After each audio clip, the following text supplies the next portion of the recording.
ముంబై. ఇక్కడ రోజు కొన్ని లక్షల మంది దిగుతుంటారు. పొట్ట చేత్తో పట్టుకొని మెల్లగా ఎలాగోలా బతకడం కోసం వస్తుంటారు.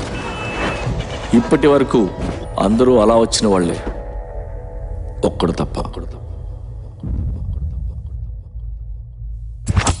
నేను మెల్లగా ఎలాగోలా బతికేటానికి రాలేదు.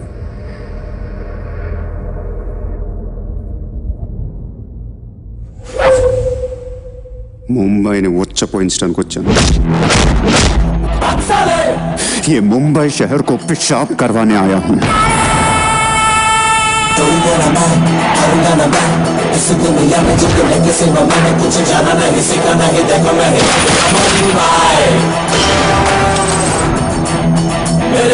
मुंबई